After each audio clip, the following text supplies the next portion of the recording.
who have made this possible, because without their support, there would not be the political space to be able to achieve Julian's freedom. And that support is across the board.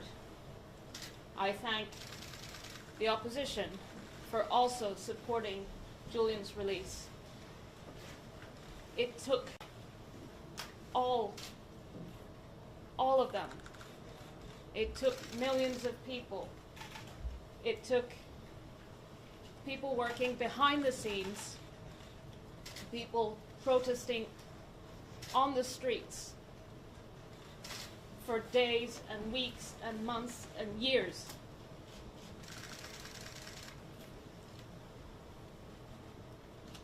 And we achieved it.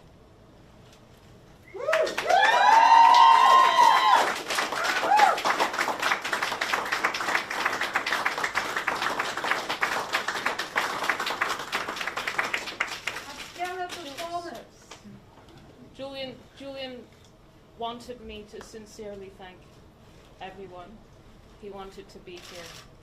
But you have to understand what he's been through. He needs time. He needs to recuperate. And this is a process. I ask you, please, to give us space, to give us privacy,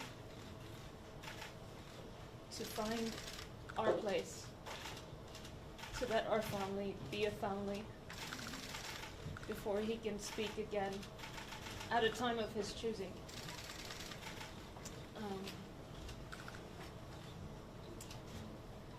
I think it's important to recognize that Julian's release and the breakthrough in the negotiations came at a time when there had been a breakthrough in the legal case in the UK, in the extradition, where the High Court had allowed permission to appeal. There was a court date set for the 9th and 10th of July, an upcoming court date in which Julian would be able to raise the First Amendment argument at the High Court. And it is in this context that things finally started to move. I think it revealed how uncomfortable the United States government is in fact of having these arguments aired, because this case, the fact is that this case is an attack on journalism, it's an attack on the public's right to know, and it should never have been brought. Julian should never have spent a single day in prison. But today we celebrate, because today Julian is free.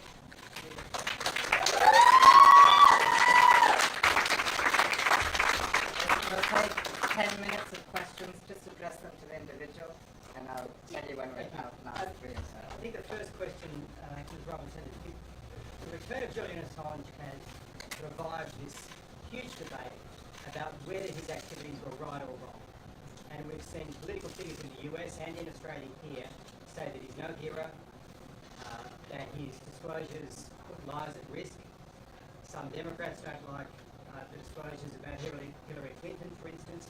What's your response to this sort of fundamental argument that's been made against Julian Assange, that he put lives at risk, for instance, and that his disclosures were not in the public interest? Well, to start with, there's no evidence of any actual harm, and that's exactly what the US government acknowledged in court today in Saga. So there is no evidence that any harm was physically harmed as a result of those publications. The public interest in those publications is clear. Evidence of war crimes. So the US had not disclosed the extent of civilian casualties in Iraq and Afghanistan. The use of torture and other forms of human rights abuse around the world. There is no denying the public interest in Wikileaks publications, which is reflected in the reasons why Wikileaks has won the Walkley Award for Most Outstanding Contribution to Journalism, the Sydney Peace Prize. The fact that Julian's been nominated for the Nobel Peace Prize every year since those publications.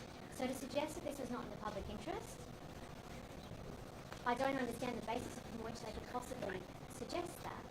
And so I think this is clear. Stella, can we have a question?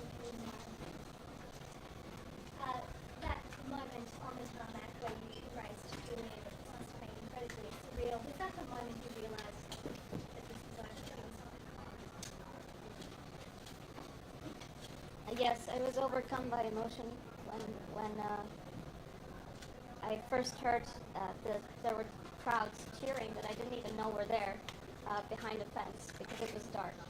And then I heard them cheer more and more and flashes, and then I turned the corner and then I saw that Julian was coming, and we embraced, and I mean, I think you've seen the pictures. I don't want to express in words what is obvious from the image. Stella, what comes next for Julian Assange will just revitalize Wikileaks or the serial career and politics over happy what's next?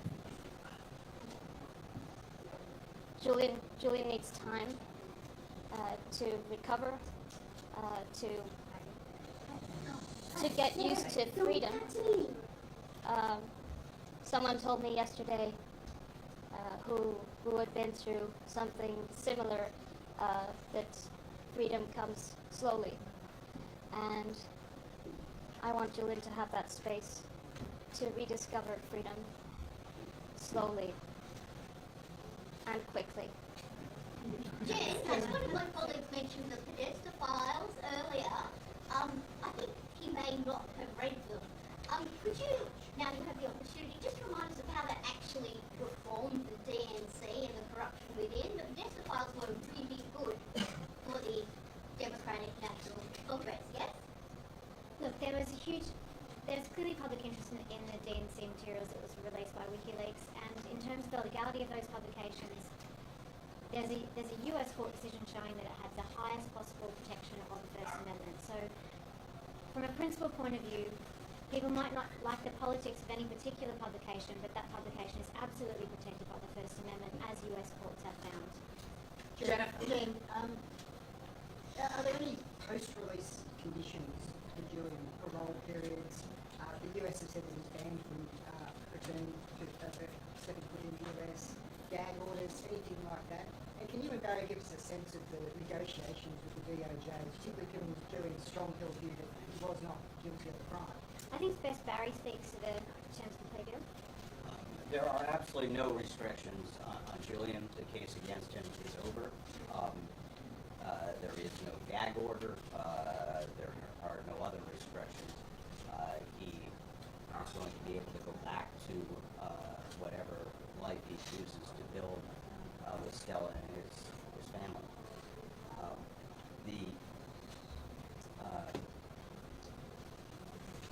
The negotiations were a protracted process that went on for several months, sort of in fits and starts. We were not close to any sort of a resolution until a few weeks ago, when the Department of Justice re-engaged, and there have been very intense negotiations over the last few weeks.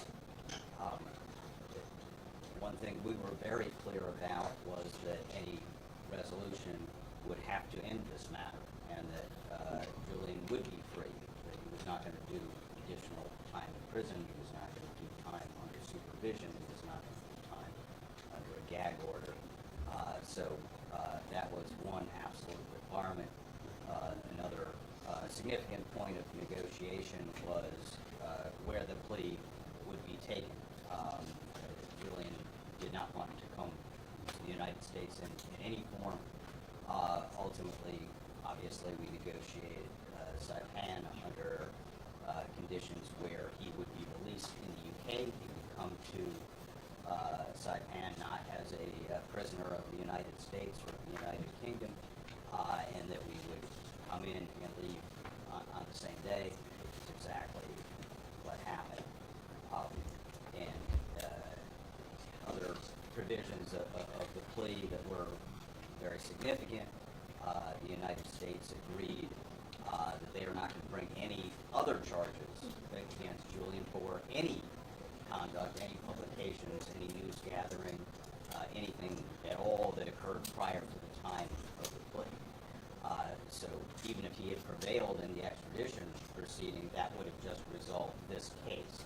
This resolves any possible case that the United States would bring against Julian for any subject matter. So that was obviously very significant to us. Where are So, Stella, you called yesterday your hopes for a pardon to be granted to Julian. How do you see that playing out? Would you like the Australian government to support that call? What can be possibly done to actually achieve that outcome in your view? Look, I think today we celebrate Julian's freedom. Today is the day that the plea deal was approved by the judge. I think it's also a day where I hope journalists and editors and publishers everywhere realize the danger of the of this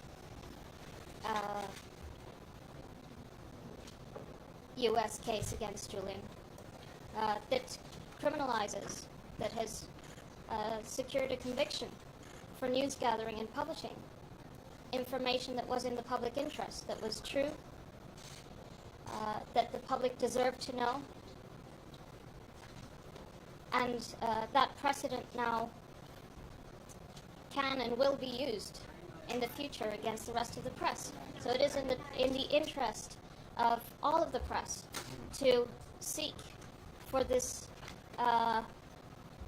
current state of affairs to change through reform of the Espionage Act, through increased press protections, and yes, eventually, when the time comes, not today, a pardon.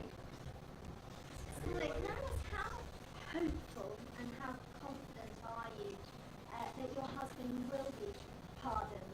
And what do you think is seen at the absolute core of the shifting sunset that's enabled his release? I think freedom of the press is in a very dangerous place. It's not evidence that it will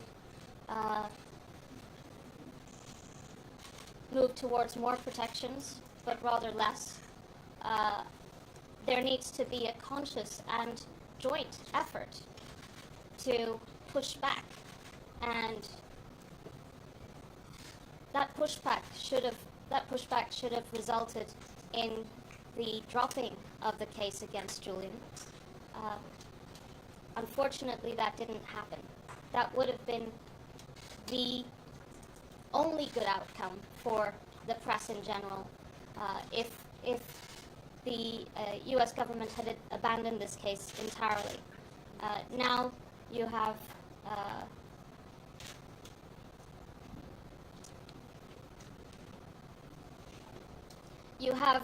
the press in a as vulnerable position as Julian has been. And that came the day the indictment came down. Let's be clear about that. That didn't come down with this conviction. And frankly, that mobilization should have happened years ago. And that's what enabled the conviction. So, if Mr.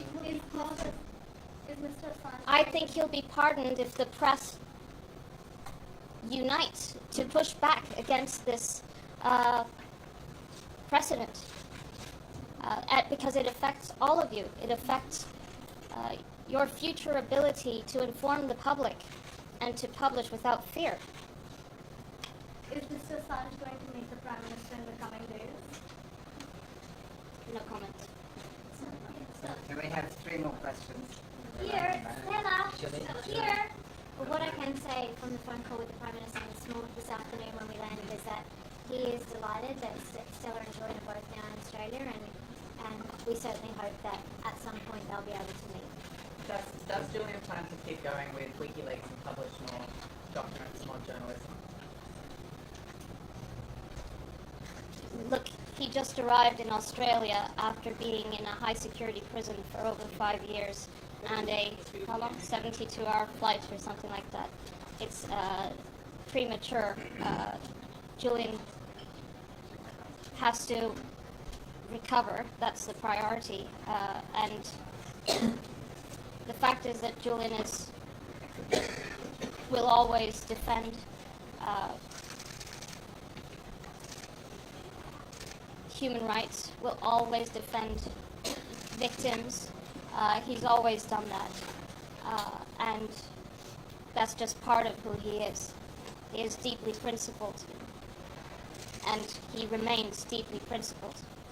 And unafraid. Stand up here and funny, please. Thank you very much, everybody.